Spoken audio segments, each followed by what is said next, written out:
Ondas Literárias, o canal para quem quer um bom audiolivro. A Aventura da Segunda Mancha. Eu pretendia que a Aventura de Abbey Grange fosse a última das proezas do meu amigo, Sr. Sherlock Holmes, que eu iria relatar ao público. Esta minha decisão não era devido à falta de material, já que tenho anotações de centenas de casos aos quais nunca fiz inferência, nem foi causada pela diminuição do interesse por parte de meus leitores pela personalidade singular e os métodos únicos deste homem notável. O verdadeiro motivo está na relutância que o Sr. Holmes demonstrou em relação à publicação constante de suas experiências. Enquanto estava atuando em sua profissão, os registros de seus sucessos tinham algum valor prático para ele, mas desde que saiu definitivamente de Londres e se dedica ao estudo e à criação de abelhas em Sussex Downs, passou a detestar a fama, e me pediu categoricamente que seus desejos a esse respeito fossem estritamente observados. Foi só quando fiz um apelo é que obtive a promessa de que a Aventura da Segunda Mancha poderia ser publicada no momento oportuno, convencendo de que era bastante apropriado que esta longa série de episódios culminasse no caso internacional mais importante para o qual já fora chamado, que por fim conseguiu seu consentimento para que um relato do incidente cuidadosamente guardado em segredo fosse afinal divulgado para o público. Se, ao contar a história, eu parecer um tanto vago em certos detalhes, o público rapidamente entenderá que há um ótimo motivo para minha reticência. Portanto, foi num ano, e mesmo numa década, que devem permanecer indeterminados, que numa manhã de terça-feira, no outono, encontramos dois visitantes de fama europeia entre as paredes dos nossos modestos aposentos da Baker Street. O primeiro, austero, nariz protuberante, olhos de águia e aspecto dominador, não era outro senão o ilustre Lord Bellinger, 2 vezes primeiro-ministro da Inglaterra. O outro, moreno, de traços nítidos, elegante, quase ainda na meia-idade, e dotado de beleza de corpo e alma, era o Right Honourable Trelawney Hope, secretário dos Assuntos Europeus, e o estadista mais destacado do país. Sentaram-se lado a lado no sofá cheio de papéis, e era fácil ver pelos rostos cansados e ansiosos que um assunto da maior importância os trouxera até ali. As mãos magras e cheias de veias azuladas do primeiro-ministro agarravam o cabo de marfim de seu guarda-chuva, e seu rosto ossudo e austero olhava sombriamente de Holmes para mim. O secretário dos Assuntos Europeus cofiava nervosamente o bigode e brincava com o fecho da corrente do relógio. Quando descobri minha perda, Sr. Holmes, às 8 horas, informei logo o primeiro-ministro. Foi por sugestão dele que viemos procurar o senhor. Informaram a polícia? Não, senhor, disse o primeiro-ministro, no seu conhecido estilo rápido e decidido. Não fizemos isso, nem é possível fazer. Informar a polícia seria, em última análise, um meio de divulgar para o público. É exatamente isso que desejamos evitar em particular. E por quê, senhor? Porque o documento em questão é tão importante que a sua publicação poderia muito facilmente, quase posso dizer provavelmente, causar complicações na Europa no mesmo instante. Não seria exagero dizer que a paz ou a guerra dependem desse documento. Talvez não o recuperemos mais, a não ser que a sua recuperação seja feita com o máximo segredo, pois tudo o que desejam aqueles que o levaram é que seu conteúdo seja do conhecimento de todos. Entendo. Agora, Sr. Trelawney Hope, ficaria muito agradecido se me contasse exatamente em que circunstâncias o documento desapareceu. Isso pode ser feito em muito poucas palavras, Sr. Holmes. A carta, pois era uma carta de uma potência estrangeira, foi recebida 6 dias atrás. Sua importância era tão grande que nunca a deixei em meu cofre, mas eu a levava todas as noites para minha casa, em Whitehall Terrace, guardando-a no meu quarto, trancada numa caixa de correspondência. Estava lá na noite passada. Disto tenho certeza. Eu abri a caixa enquanto me vestia para jantar e vi o documento ali dentro. Esta manhã ele havia sumido. A caixa de correspondência ficará ao lado do copo sobre meu toucador a noite inteira. Tenho sono leve, e minha esposa também. Nós dois estamos dispostos a jurar que ninguém poderia ter entrado no quarto durante a noite. Ainda assim, repito que o papel sumiu. A que horas o senhor jantou? Às 19h30h. Isto foi quanto tempo antes de ir para a cama? Minha esposa tinha ido ao teatro. Esperei por ela. Eram 23h30h quando fomos para o nosso quarto. Então durante 4 horas a caixa de correspondência ficou sem vigilância? Ninguém tem permissão para entrar naquele aposento a não ser a faxineira pela manhã, e meu criado de quarto, ou a criada de minha esposa, durante o resto do dia. São todos criados fiéis que estão conosco há algum tempo. Além disso, nenhum deles poderia saber que havia algo mais valioso do que os papéis comuns do departamento naquela caixa de correspondência. Quem sabia da existência daquela carta? Ninguém na casa.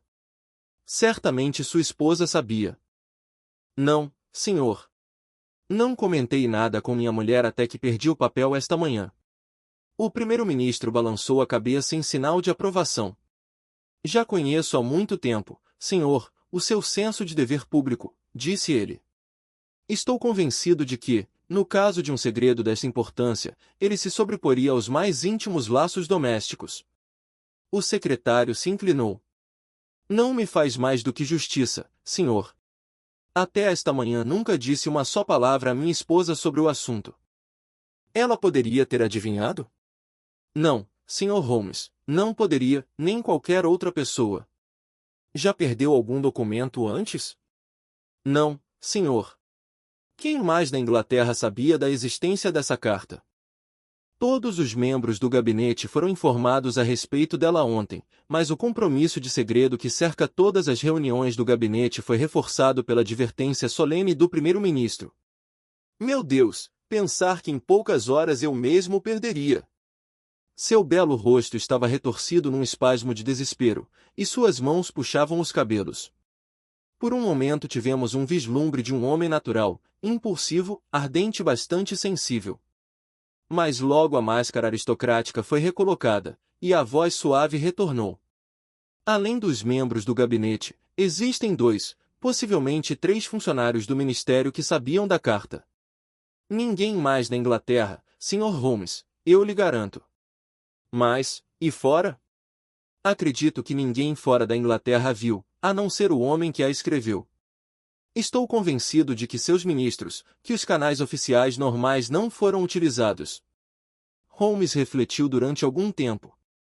Agora, senhor, devo lhe perguntar mais detalhadamente o que é este documento, e por que seu desaparecimento teria consequências tão graves. Os 2 homens do governo trocaram um rápido olhar e as sobrancelhas cerradas do primeiro-ministro se franziram.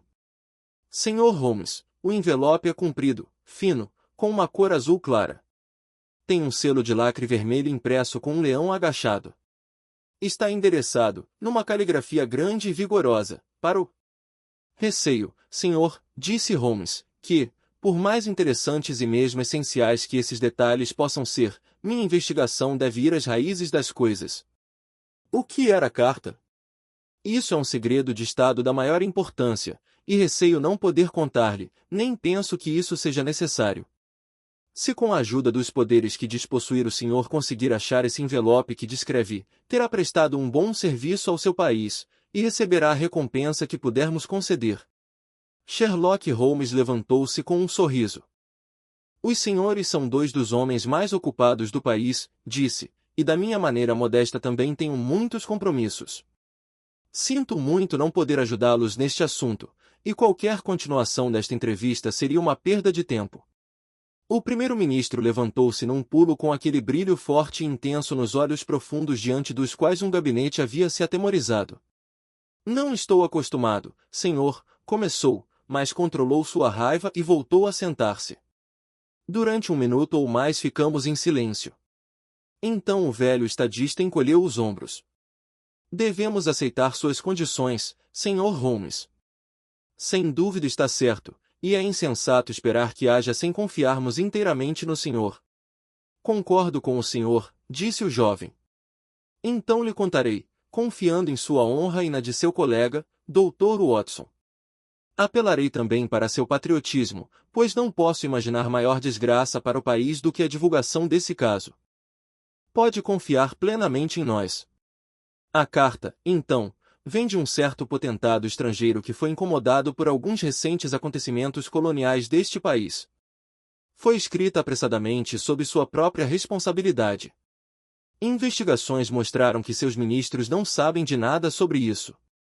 Ao mesmo tempo, está redigida de uma maneira tão imprópria e certas frases nela têm um caráter tão provocador, que sua publicação resultaria, sem dúvida, no mais perigoso estado de exaltação neste país. Haveria tamanha agitação, senhor, que eu não hesitaria em dizer que menos de uma semana depois da publicação daquela carta este país estaria envolvido numa grande guerra. Holmes escreveu um nome numa folha de papel e o entregou ao primeiro-ministro. Exatamente. Foi ele. E é esta carta que pode muito bem significar o gasto de milhões e o desperdício de centenas de milhares de vidas humanas, que foi perdida desta maneira inexplicável. Comunicou ao remetente? Sim, senhor, enviamos um telegrama em código. Talvez ele deseje a publicação da carta. Não, senhor, temos fortes motivos para acreditar que ele já compreende que agiu de maneira indiscreta e precipitada. Seria um golpe maior para ele e para seu país do que para nós, se essa carta for divulgada. Se é assim, a quem interessa que essa carta seja divulgada? Por que alguém desejaria roubá-la ou publicá-la? Aí, Sr. Holmes, o senhor entra nas áreas da alta política internacional. Mas se considerar a situação europeia, não terá dificuldades em perceber o motivo. A Europa inteira é um campo armado. Existem duas ligas que fazem um equilíbrio justo do poderio militar. A Grã-Bretanha mantém a balança. Se entrasse em guerra contra uma confederação, isso garantiria a supremacia da outra, quer entrassem quer não na guerra. Percebeu? Muito claramente. Então interessa aos inimigos desse potentado possuir e publicar essa carta, a fim de provocar um rompimento de relações entre o país dele e o nosso? Sim, senhor. E para quem esse documento seria enviado se caísse nas mãos de um inimigo? Para qualquer uma das grandes chancelarias da Europa. Está provavelmente indo nessa direção agora, tão depressa quanto um vapor pode levá-la. O Sr. Trelawney Hope deixou a cabeça cair sobre o peito e gemeu alto. O primeiro-ministro pôs a mão delicadamente em seu ombro. Foi um azar seu, meu caro amigo. Ninguém pode culpá-lo. Não foi negligente com nenhuma precaução. Agora, Sr. Holmes, sabe de todos os fatos. Que atitude o senhor recomenda? Holmes balançou a cabeça com pesar. O senhor acredita que, a menos que esse documento seja recuperado, haverá guerra? Acho que é muito provável. Então, senhor, prepare-se para a guerra. Esta é uma declaração penosa, Sr. Holmes. Considere os fatos, senhor. É inconcebível que tenha sido levada depois das 23h30h, pois disse-me que o Sr. Hope e a esposa estavam no quarto desde essa hora até o momento em que o desaparecimento foi notado. Então, foi retirada ontem à noite, entre 19h30h e 23h30h, provavelmente mais perto do primeiro horário, já que, seja quem for que a tenha apanhado, evidentemente sabia que estava ali e naturalmente a pegaria o mais cedo possível. Agora, senhor, se um documento desta importância fosse levado àquela hora, onde poderia estar neste momento? Ninguém tem motivo para retê-lo. Foi transferido com rapidez para os que precisam dele. Qual a possibilidade que temos agora de apanhá-lo ou mesmo de localizá-lo? Está fora de nosso alcance. O primeiro-ministro levantou-se do sofá. O que diz é perfeitamente lógico, Sr. Holmes.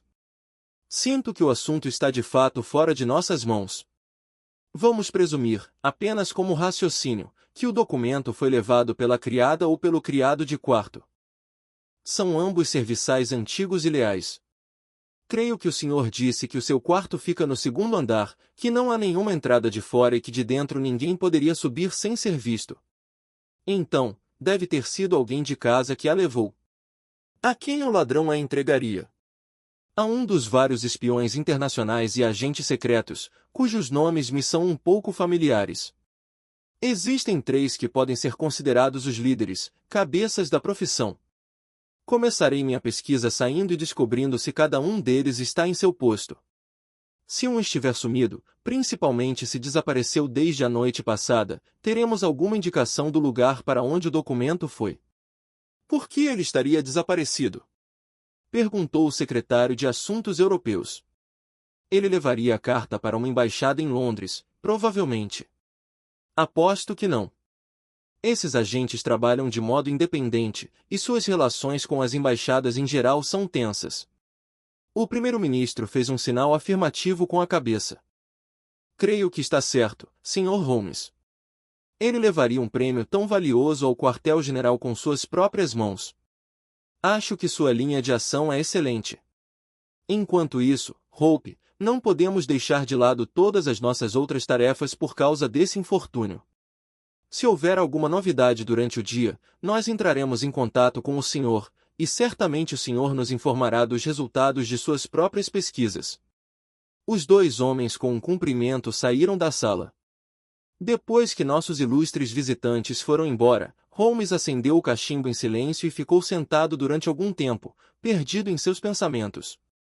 Eu abri o jornal matutino e estava absorvido no relato de um crime sensacional que havia ocorrido em Londres na noite anterior, quando meu amigo soltou uma exclamação, levantou-se e deixou seu cachimbo na borda da lareira. Sim, disse, não há maneira melhor de abordar o caso.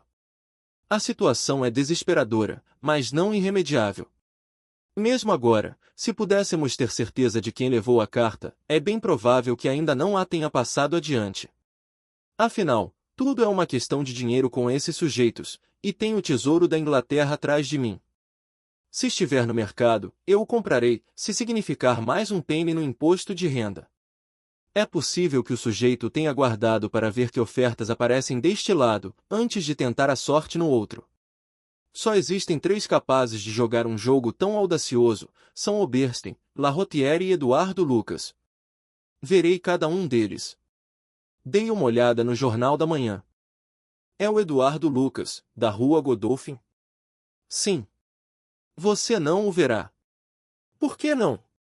Foi assassinado em sua casa ontem à noite. Meu amigo tem me surpreendido com tanta frequência ao longo de nossas aventuras que foi com um sentimento de exultação que percebi como eu o surpreendera. Ele olhou espantado, e então tirou o jornal das minhas mãos. Este era o parágrafo que estivera lendo quando ele se levantou da cadeira. Assassinato em Westminster. Um crime com características misteriosas foi cometido na noite passada no número 16 da rua Godolphin, uma das casas antigas e isoladas do século XVIII, que ficam entre o rio e a abadia, quase à sombra da grande torre do parlamento. Nesta mansão pequena mas elegante morava há alguns anos o Sr. Eduardo Lucas, conhecido nos círculos da sociedade pela sua personalidade encantadora, bem como pela merecida fama de ser um dos melhores tenores amadores do país. O Sr. Lucas é solteiro, tem 34 anos de idade, e sua criadagem é formada pela Sra. Pringle, uma velha governanta, e por Mitton, seu criado de quarto.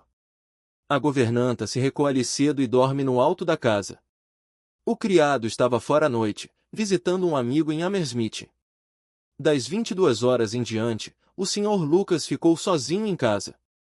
O que ocorreu durante aquele tempo ainda não se sabe, mas quando eram 23h45, o guarda-barré, que passava pela rua Godolphin, notou que a porta do número 16 estava entreaberta. Bateu, mas não teve resposta. Percebendo uma luz na sala da frente, bateu de novo, mas sem resposta. Então empurrou a porta e entrou.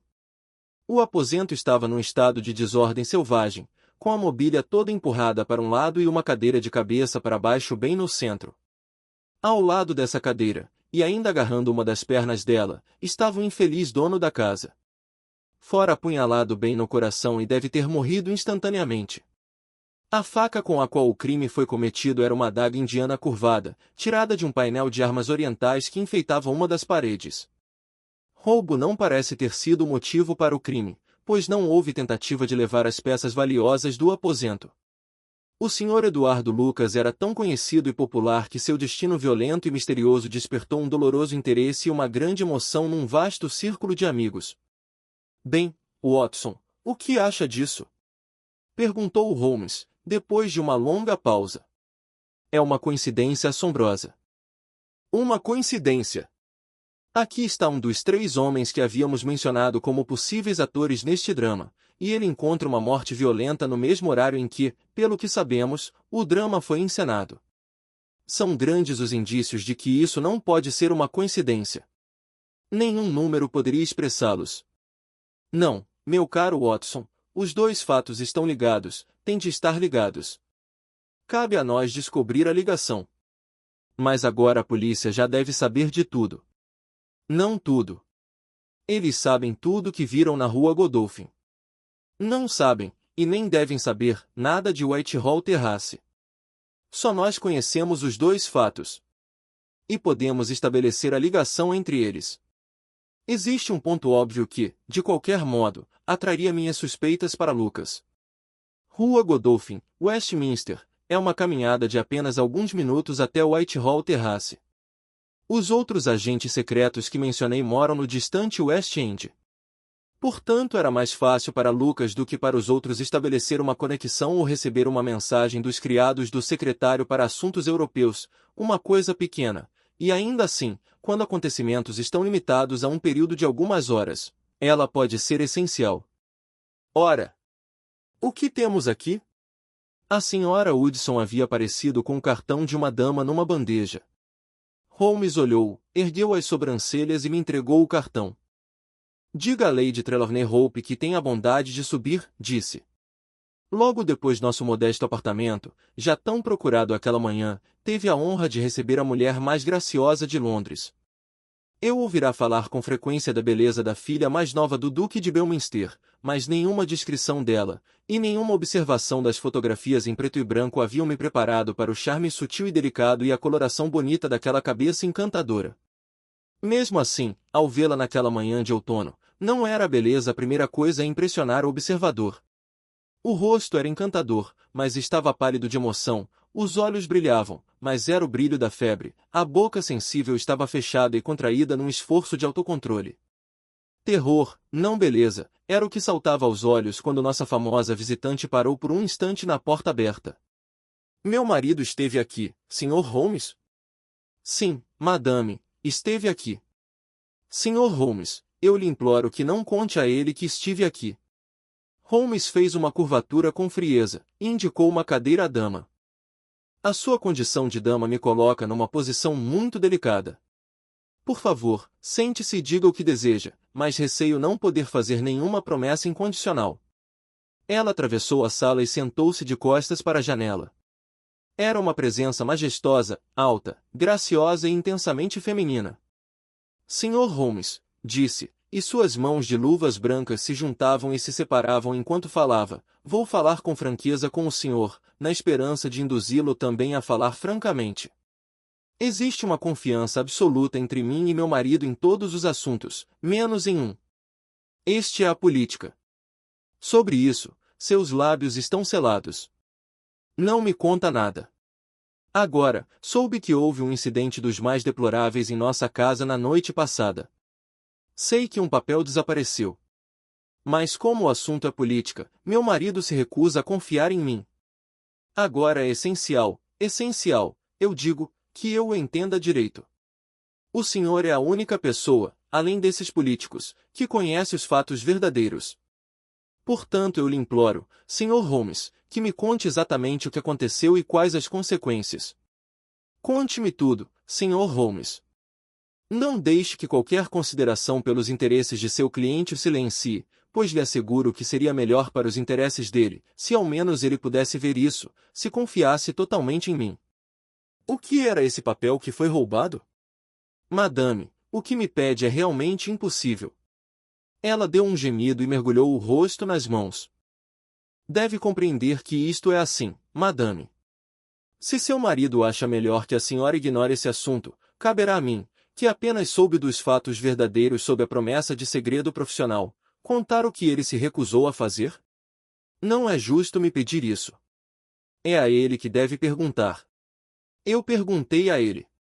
Vim procurar o senhor como último recurso. Mas se não me contar nada de definitivo, Sr. Holmes, pode me fazer um grande favor se me esclarecer um detalhe. Qual, madame? A carreira política de meu marido pode ser prejudicada por causa deste incidente? Bem, madame, a menos que seja solucionado, pode com certeza ter um efeito muito infeliz. Ah! Respirou profundamente, como alguém cujas dúvidas foram esclarecidas. Mais uma pergunta, Sr. Holmes. Por uma expressão que meu marido deixou escapar ao primeiro choque do desastre, compreendi que a perda desse documento poderia provocar terríveis consequências. Se ele disse isso, com certeza não posso negá-lo. De que tipo são? Não, madame, novamente me pergunta mais do que posso responder. Então não tomarei mais o seu tempo. Não posso condená-lo, Sr. Holmes, por ter se negado a falar mais livremente, e o senhor, por sua vez, não pensará o pior de mim por desejar, embora contra a vontade dele, compartilhar as ansiedades de meu marido. De novo peço-lhe que não lhe diga nada sobre minha visita.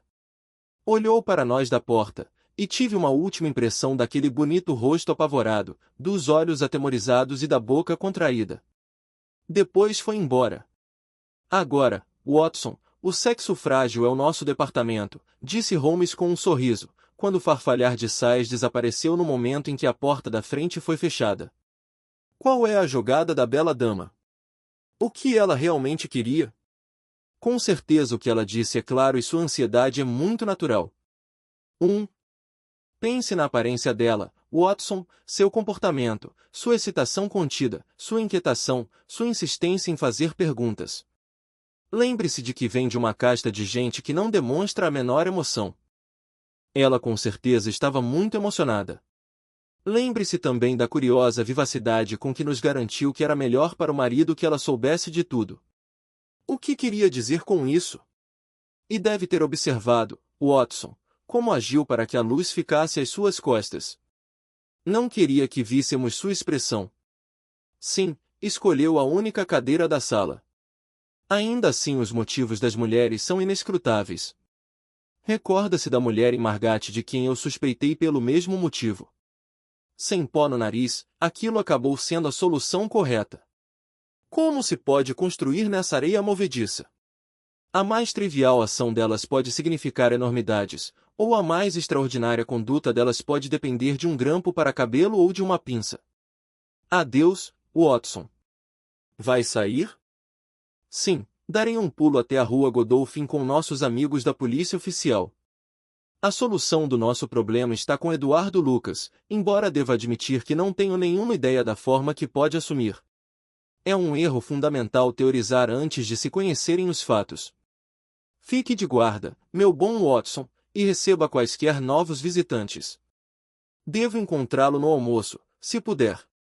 Durante todo aquele dia e no outro, Holmes permaneceu num estado de espírito que seus amigos chamariam de taciturno e outros de mal-humorado. Entrava e saía, fumava sem parar, tocava alguns acordes em seu violino, mergulhava em devaneios, devorava sanduíches em horas irregulares, e quase não respondia às perguntas casuais que eu lhe fazia. Era evidente que as coisas não iam bem com ele nem com sua busca. Não disse nada sobre o caso, e foi pelos jornais que soube dos detalhes do inquérito, e da prisão, e posterior libertação, de John Mitton, o criado de quarto do falecido. O júri de instrução apresentou o óbvio homicídio premeditado, mas os participantes ainda permaneciam desconhecidos. Nenhum motivo foi sugerido. A sala estava cheia de objetos de valor, mas nada foi levado. Os papéis do morto não foram tocados.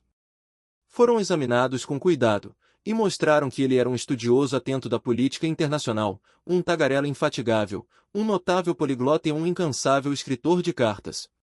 Tinha contatos frequentes com os principais políticos de vários países. Mas nada de sensacional foi descoberto entre os documentos que enchiam suas gavetas. Quanto às suas relações com mulheres, pareciam ter sido promíscuas, mas superficiais. Tinha muitas relações, mas poucas amigas entre elas, e ninguém a quem amasse. Seus hábitos eram regulares, sua conduta inofensiva. Sua morte era um mistério absoluto e com a probabilidade de permanecer assim. Quanto à prisão de John Mitton, o criado de quarto, foi um ato de desespero, como uma alternativa à total inatividade. Mas nenhum processo poderia ser mantido contra ele. Havia visitado amigos em Hammersmith naquela noite. O álibi era perfeito. É verdade que partiu de volta para casa numa hora que lhe permitiria estar em Westminster antes que o crime fosse descoberto, mas sua própria explicação, de que fizera a pé uma parte do caminho, parecia muito provável por causa da beleza da noite. Chegou de fato à meia-noite e parecia estar transtornado pela tragédia inesperada. Sempre teve boas relações com seu patrão. Vários objetos de propriedade do morto, particularmente uma caixinha de lâminas, foram encontrados no quarto do criado, mas ele explicou que eram presentes do falecido, e a governanta confirmou a história. Mitton esteve a serviço de Lucas durante 3 anos. É digno de nota que Lucas não levava Mitton quando ia ao continente. Às vezes ficava em Paris durante 3 meses, mas Mitton ficava encarregado da casa da rua Godolphin. Quanto à governanta, não ouviu nada na noite do crime. Se seu patrão recebeu alguma visita, ele mesmo a deixou entrar. De modo que durante 3 manhãs o mistério continuou, pelo que pude acompanhar nos jornais. Se Holmes sabia mais, guardou para si mesmo, mas, ao me contar que o inspetor Lestrade fazia-lhe confidências sobre o caso, deduzi que estava a par de todas as novidades. No 4º dia apareceu um longo telegrama de Paris que parecia resolver toda a questão. A polícia parisiense acaba de fazer uma descoberta, dizia o Daily Telegraph, que levanta o véu existente em torno do trágico destino do Sr. Eduardo Lucas, que teve uma morte violenta na noite da última segunda-feira, na rua Godolphin, Westminster. Nossos leitores se lembrarão de que o falecido foi encontrado apunhalado em seu quarto e que alguma suspeita recaiu em seu criado, mas foi afastada com um álibi. Ontem uma senhora, conhecida como Mi. Henry Fornay, que mora numa pequena casa isolada na rua Austerlitz, foi denunciada às autoridades por seus criados como sendo louca. Um exame mostrou que ela de fato desenvolveu uma mania de forma perigosa e permanente. Na investigação a polícia descobriu que Mi. Henry Fornay só voltou de uma viagem a Londres na terça-feira passada, e há indícios que a ligam ao crime de Westminster. Uma comparação de fotografias provou de modo conclusivo que o Sr. Henry Fornay e Eduardo Lucas eram na verdade a mesma pessoa, e que o falecido, por algum motivo, levava uma vida dupla em Londres e Paris. Mi. Fornay, que é de origem mestiça, tem um temperamento extremamente excitável, e sofreu no passado de ataques de ciúmes que chegaram ao delírio. Levantou-se a hipótese de que foi num desses ataques que ela cometeu o crime terrível que causou tanta sensação em Londres.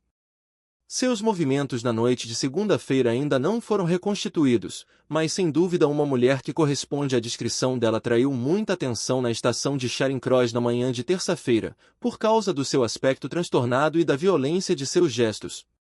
Portanto, é provável que o crime tenha sido cometido quando estivesse fora de si ou que seu efeito imediato fosse o de levar a infeliz mulher ao delírio. No momento ela é incapaz de fazer um relato coerente do passado, e os médicos não dão esperanças de recuperação da razão. Há evidências de que uma mulher, que pode ter sido Mi. Fornay, foi vista durante algumas horas na noite de segunda-feira rondando a casa da rua Godolphin. O que acha disto, Holmes? Eu li em voz alta o artigo, enquanto ele terminava o café da manhã.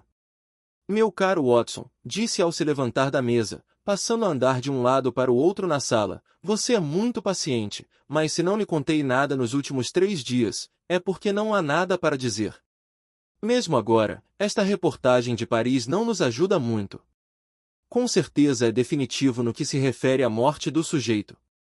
A morte do homem é um mero incidente, um episódio banal, em comparação com o nosso objetivo real, que é localizar esse documento e evitar uma catástrofe na Europa.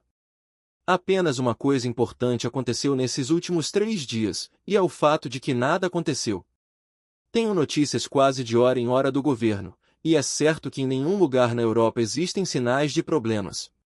Agora, se esta carta estivesse perdida, não, ela não pode estar perdida, mas se não está perdida, onde pode estar? Quem está com ela? Por que está sendo retida? Esta é a questão que bate em minha cabeça como um martelo. Foi de fato uma coincidência a morte de Lucas na noite em que a carta desapareceu? Será que a carta chegou até ele? Se chegou, por que não está entre seus papéis? Esta sua esposa louca a terá levado consigo? Se levou, estará em sua casa em Paris? Como eu poderia procurá-la sem levantar suspeitas da polícia francesa?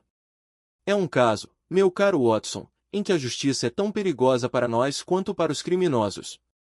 Cada mão humana está contra nós, e ainda assim os interesses em jogo são colossais. Se eu conseguir concluir com êxito este caso, isto com certeza representará o coroamento glorioso da minha carreira. Ah, Aqui estão as últimas da frente de combate. Deu uma olhada rápida no bilhete que segurava. Ora! Lestrade parece ter notado algo de interessante. Ponha seu chapéu, Watson, e caminharemos juntos até Westminster. Era a minha primeira visita ao local do crime, uma casa alta, com os fundos estreitos, escura, impertigada, formal e sólida como o século em que fora construída. As feições de Bulldog de Lestrade nos olharam da janela da frente, e ele nos cumprimentou calorosamente quando um policial corpulento abriu a porta e nos deixou entrar. O aposento ao qual fomos levados era aquele em que o crime fora cometido, mas não havia mais nenhum vestígio dele, a não ser uma mancha feia e irregular no tapete. Esse tapete era um pequeno quadrado de lã no centro da sala, cercado por um bonito assoalho de madeira, em blocos quadrados, bastante polidos. Sobre a lareira havia um magnífico painel de armas, uma das quais fora usada naquela noite trágica. Perto da janela havia uma escrivaninha suntuosa, e cada detalhe da casa, as pinturas, os tapetes e o papel de parede, tudo indicava um gosto luxuoso quase efeminado. Viu as novidades de Paris? Perguntou Lestrade. Holmes confirmou. Nossos amigos franceses parecem ter acertado no alvo desta vez. Sem dúvida é como eles dizem. Ela bateu à porta, visita de surpresa, eu creio, porque ele levava sua vida em compartimentos estanques, deixou-a entrar, pois não podia deixá-la na rua. Ela disse-lhe como o localizara, e o censurou. Uma coisa levou a outra, e então com aquela adaga tão acessível o fim chegou logo. Mas não foi feito tudo num instante, pois estas cadeiras estavam espalhadas por toda a sala e ele tinha uma na mão, como se tentasse manter a mulher afastada com ela. Está tudo tão claro como se tivéssemos visto. Holmes ergueu as sobrancelhas. E ainda assim me procurou? Ah, sim, isso é um outro assunto, uma ninharia, mas o tipo de coisa pela qual o senhor se interessa, esquisito, sabe, e o que se pode chamar de bizarro. Não tem nada a ver com o fato principal, não pode ter, pela aparência. O que é, então? Bem, o senhor sabe, depois de um crime deste tipo tomamos muito cuidado para manter as coisas na mesma posição. Nada foi removido. Guardas se encarregam disso dia e noite. Esta manhã, como o homem foi enterrado e a investigação terminou, no que se relaciona com a sala, pensamos em dar uma arrumada por aqui. Este tapete. Vê, não é pregado no chão, apenas colocado aí. Tivemos de levantá-lo. Encontramos. Sim. Vocês encontraram. O rosto de Holmes ficou tenso de ansiedade. Ora, tenho certeza de que não adivinharia o que encontramos nem em 100 anos. Vê esta mancha no tapete? Bem, uma grande quantidade deve ter passado através dele, não? Sem dúvida. Bem, ficará surpreso ao saber que não há uma mancha correspondente no assoalho de madeira clara. Nenhuma mancha. Mas deve ter. Sim, é o que diz. Mas o fato é que não tem. Pegou a ponta do tapete, levantou-a e mostrou que realmente era como ele dissera. Mas o lado de baixo está tão manchado quanto o de cima. Deveria ter deixado uma marca. Lestrade exultava com o prazer de ter deixado intrigado o perito famoso. Agora, vou dar a explicação. Há uma segunda mancha, mas em outra parte do tapete, e lá, de fato, estava uma grande quantidade de sangue derramado sobre o quadrado branco do assoalho antigo. O que acha disso, Sr. Holmes? Ora, é muito simples. As duas manchas na verdade se correspondem, mas o tapete foi trocado de lado. Como era quadrado e despregado, isto pôde ser feito com facilidade. A polícia não precisa do senhor para concluir que o tapete foi invertido. Isto está bem claro, pois as manchas ficam uma sobre a outra, se o colocar deste modo. Mas o que quero saber é quem o deslocou e por quê? Eu podia ver pelo rosto rígido de Holmes que estava vibrando de excitação interior. Olha aqui, Lestrade, disse, aquele guarda no corredor ficou em seu posto o tempo todo? Sim, ficou. Bem, siga meu conselho. Interrogue-o com cuidado. Não o faça diante de nós. Esperaremos aqui. Leve-o para a sala dos fundos. Pergunte a ele como ousou fazer entrar pessoas e deixá-las sozinhas nesta sala. Não lhe pergunte se fez isso. Fale como se tivesse certeza. Diga-lhe que sabe que alguém esteve aqui. Pressione-o, diga-lhe que uma confissão total é sua única possibilidade de perdão. Faça exatamente o que lhe digo.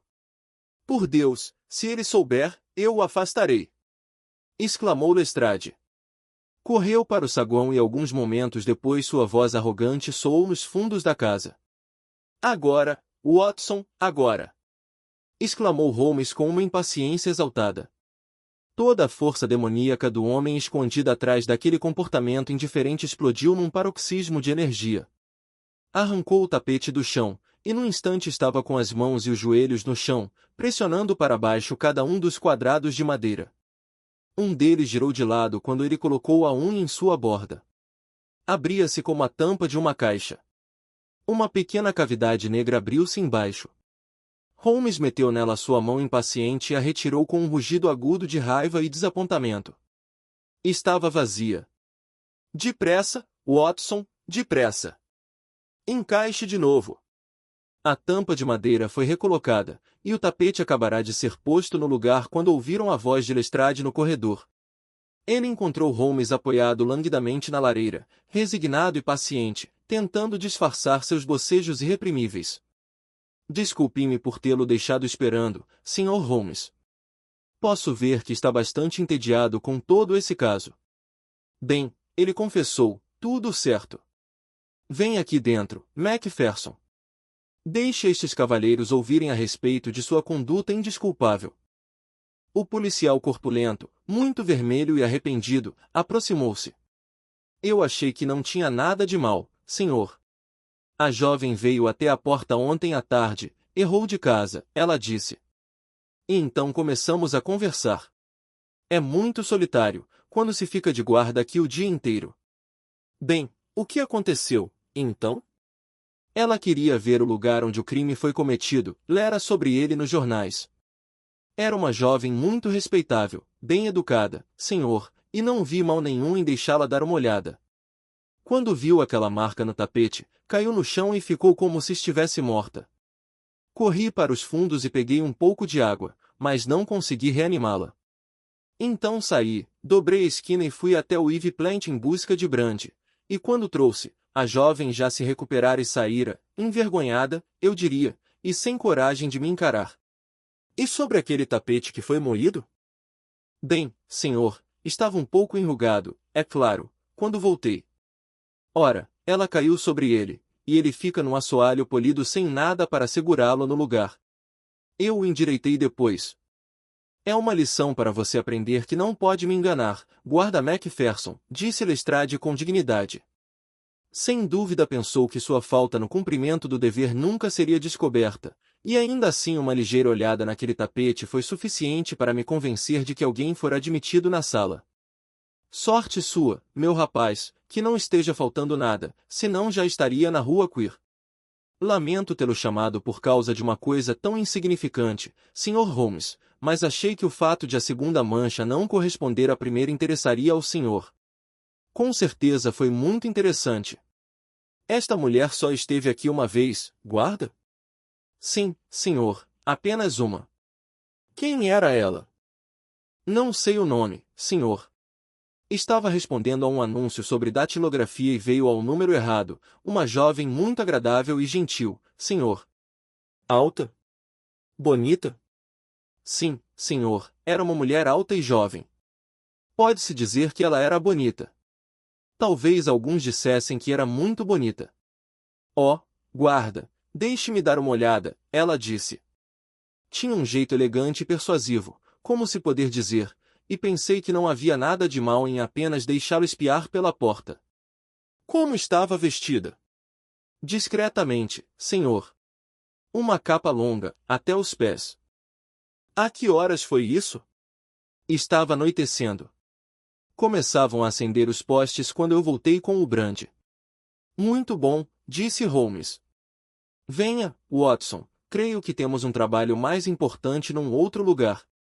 Quando saímos da casa, Lestrade permaneceu na sala da frente, enquanto o guarda arrependido abria a porta para nós. Holmes virou-se no degrau e mostrou algo em sua mão. O policial olhou atentamente. Meu Deus, senhor! Exclamou, com uma expressão de assombro.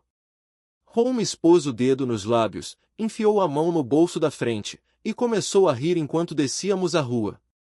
Excelente! Disse. Venha, amigo Watson, a cortina se levanta para o último ato.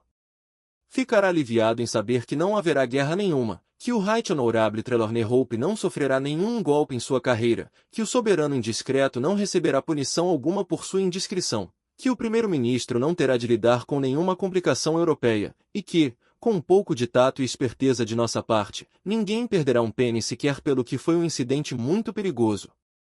Enchi-me de admiração por este homem extraordinário. Você solucionou o caso! Exclamei. Quase, Watson. Alguns detalhes ainda não foram esclarecidos. Mas já temos tanto que será uma falha nossa se não conseguirmos saber o resto. Iremos direto ao Whitehall Terrace e levaremos o caso até o fim. Quando chegamos à residência do secretário para Assuntos Europeus, foi por Lady Hilda Trelawney Hope que Holmes perguntou. Fomos levados para a sala de visitas. Senhor Holmes, disse a dama, e seu rosto estava vermelho de indignação. Isto é com certeza muito injusto e mesquinho de sua parte. Queria, como expliquei, manter em segredo minha visita ao senhor, receando que meu marido soubesse que eu estava me intrometendo em seus negócios. E mesmo assim o senhor me compromete vindo aqui demonstrando desse modo que existem relações de negócios entre nós. Infelizmente, madame, não tive alternativa. Fui encarregado de recuperar este papel extremamente importante. De modo que devo lhe pedir, madame, que faça a gentileza de colocá-lo em minhas mãos. A dama ficou de pé num pulo, e a cor desapareceu de seu bonito rosto num instante. Seus olhos ficaram vidrados, ela cambaleou, e pensei que iria desmaiar. Depois, com grande esforço, recobrou-se do choque, e seu rosto demonstrava assombro e indignação. O senhor me insulta, senhor Holmes. Ora, madame, isso é inútil. Entregue a carta. Ela correu para a campainha. Um mordomo lhes mostrará a saída. Não a toque, Lady Hilda. Se o fizer, todos os meus esforços para evitar um escândalo serão frustrados. Entregue a carta e tudo ficará bem. Se colaborar comigo, posso ajeitar tudo. Se trabalhar contra mim, terei de expô-la. Ela parou, desafiadora, as feições majestosas, os olhos fixos dos dele como se lesse a sua alma. Sua mão estava na campainha, mas ela não ousara tocá-la. Está tentando me amedrontar. Não é uma atitude muito adequada a um homem, Sr. Holmes, vir aqui intimidar uma mulher. O senhor diz que sabe de algo. O que sabe? Por favor, sente-se, madame. Vai se machucar se cair aí. Não falarei enquanto não se sentar. Obrigado. Dou-lhe 5 minutos, Sr. Holmes. É suficiente, Lady Hilda. Sei de sua visita a Eduardo Lucas, que lhe entregou o documento, sei de seu engenhoso retorno ao aposento na noite passada, e a maneira pela qual tirou a carta de seu esconderijo sob o tapete. Ela o encarou com um rosto cadavérico e engoliu em seco 2 vezes antes de poder falar. Está louco, Sr. Holmes, o senhor está louco! Exclamou finalmente. Ele tirou um pedaço de papelão do bolso. Era o rosto de uma mulher cortado de um retrato. Trouxe isto porque pensei que poderia ser útil, disse. O policial a reconheceu. Ela deu um gemido e apoiou a cabeça no encosto da cadeira. Vamos, Lady Hilda. A senhora está com a carta. O caso ainda pode ser consertado. Não desejo criar-lhe problemas. Minha obrigação termina quando eu devolver a carta perdida ao seu marido. Siga o meu conselho e seja franca comigo. É sua única chance. Sua coragem era admirável. Mesmo agora não se deixava vencer. Afirmo de novo, Sr. Holmes, que está absolutamente enganado. Holmes levantou-se da cadeira. Sinto muito pela senhora, Lady Hilda.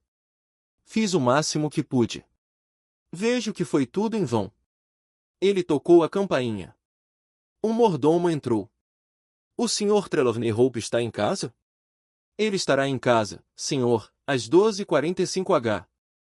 Holmes olhou para seu relógio. Ainda faltam 15 minutos, disse. Muito bem, eu esperarei. Mal o mordomo fechará a porta, Lady Hilda ajoelhou-se aos pés de Holmes, as mãos estendidas, o rosto bonito erguido e molhado de lágrimas. Oh, poupe-me, Sr. Holmes.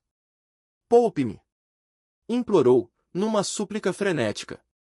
Pelo amor de Deus, não conte a ele. Amo-o tanto.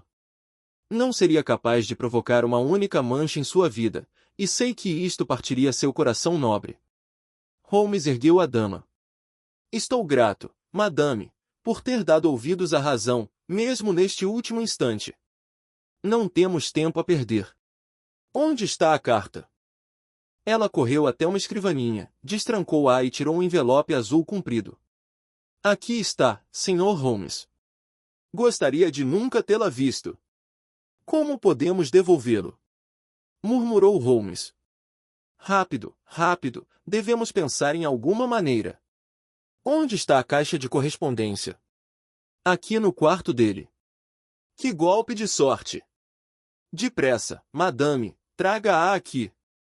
Logo depois ela apareceu com uma caixa vermelha na mão. Como a abriu antes? Tem uma duplicata da chave? Sim, é claro que tem. Abra-a. De seu decote, Lady Hilda tirou uma chave pequena. A caixa foi aberta. Estava entulhada de papéis. Holmes enfiou o envelope azul no meio deles, entre as folhas de um outro documento. A caixa foi fechada, trancada e levada de volta para o quarto.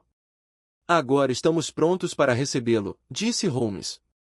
Ainda temos 10 minutos. Estou fazendo o possível para cobertá-la, Lady Hilda. Em troca, vai passar esse tempo me contando francamente o verdadeiro significado deste caso extraordinário. Sr. Holmes, eu lhe contarei tudo, exclamou a dama. Oh, Sr. Holmes, eu preferiria cortar minha mão direita a dar a ele um momento de mágoa. Não existe uma mulher em toda Londres que ame seu marido como eu o amo, e ainda assim, se ele soubesse como agir, como fui induzida a agir, nunca me perdoaria. Pois preza tanto sua própria honra que ele não poderia esquecer ou perdoar um lapso na honra dos outros. Ajude-me, Sr. Holmes. Minha felicidade, a felicidade dele, nossas próprias vidas estão em jogo. Depressa, madame, o tempo está acabando. Era uma carta minha, Sr. Holmes, uma carta indiscreta escrita antes do meu casamento, uma carta boba, de uma garota impulsiva e romântica. Não fiz por mal, e mesmo assim ele a acharia criminosa.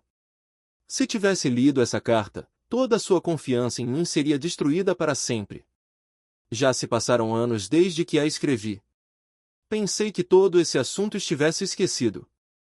Então, afinal, ouvi deste homem, Lucas, que ela havia passado para suas mãos, e que ele a entregaria ao meu marido. Implorei sua misericórdia. Ele disse que devolveria a carta se eu lhe entregasse um certo documento que descreveu, e que estava na caixa de correspondência do meu marido. Tinha uma espécie de espião no escritório que lhe falou sobre a sua existência. Ele me garantiu que meu marido não seria prejudicado. Ponha-se na minha situação, Sr. Holmes. O que eu deveria fazer? Contar tudo ao seu marido. Não podia, Sr. Holmes, não podia.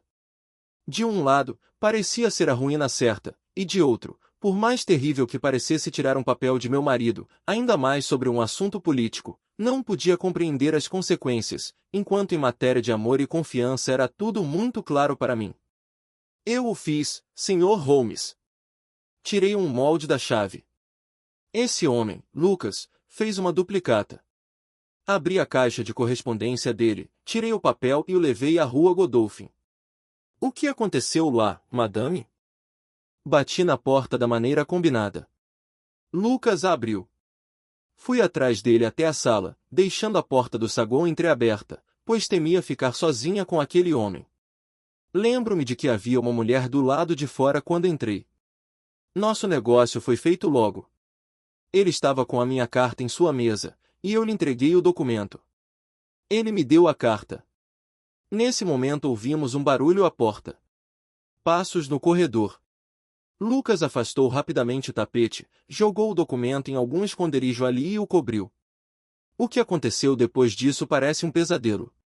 Vi um rosto moreno e louco, transtornado. Ouvi uma voz de mulher que gritava em francês. Minha espera não foi em vão. Afinal encontrei você com ela. Houve uma luta feroz. Eu o vi com uma cadeira na mão, uma faca brilhava na dela. Fugi correndo da cena horrível, da casa, e somente na manhã seguinte, no jornal, é que soube do desfecho terrível. Aquela noite eu estava feliz porque tinha minha carta, e ainda não sabia o que o destino iria trazer. Foi na manhã seguinte que percebi que apenas trocara um problema por outro. A angústia de meu marido com a perda do documento me doeu no coração. Mal pude me controlar para não me ajoelhar diante dele e lhe contar o que havia feito.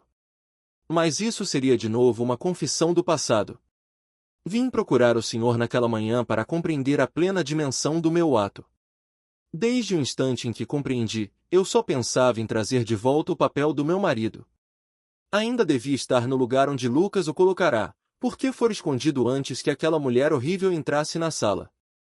Não fosse a chegada dela, eu não saberia onde ficava o esconderijo.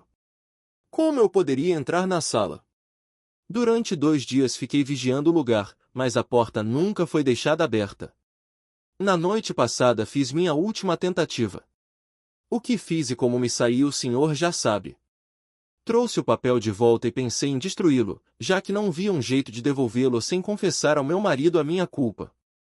Céus, ouço seus passos na escada. O secretário para Assuntos Europeus entrou agitado na sala. Alguma novidade, Sr. Holmes, alguma novidade? Exclamou.